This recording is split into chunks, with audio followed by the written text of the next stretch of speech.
Pupunta kami sa park para manood May ng dala akong pamumulaklak maliit na ng bag. cherry blossoms. Ito na naman ang paborito kong Shirley Rose May bag. dala akong ilang bagay para ipakita sa inyo. Tingnan muna Okay ba? natin ang harapang Okay? bulsa. Okay ba? May laman itong wet wipes at 2 lip balm. Tingnan mo, parang ordinaryong tableta, di ba? Pero ito ay isang maliit na puso. Isang puso dahil tuyo ang panahon Kaya sa tagsibol. kailangan laging maglagay ng Ngunit lip ang balm. pinakamahalaga ay uminom ng maraming tubig. May dala ka bang baso sa bag mo? Oo, may dala ako. Ano pa? Isang maliit na Bell lip balm. Alam nyo na, bakit dalawa ang dala ko? Natatakot akong agawin ng mga kapatid. And mayroon ding sunscreen. Tingnan nyo, ang araw ay sobrang init. Kapag mahaba ang oras sa labas, kailangan mag-reapply tuwing 23 oras. Ngayon, tingnan natin ang likod na bulsa. Ito ang aming sunglasses.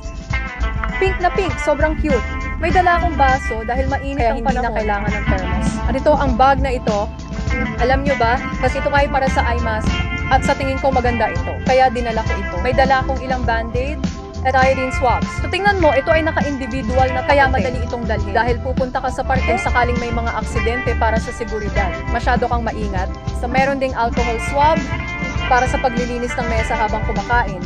And maaari rin punasan ng bench. At umupo sa ibabaw nito, dental floss. Dahil sabi ng dentista, mas mabuti ang mga ngipin ko. Kailangan itong gamitin pagkatapos ko para hindi madaling magkakavity. Susunod ay energy snacks.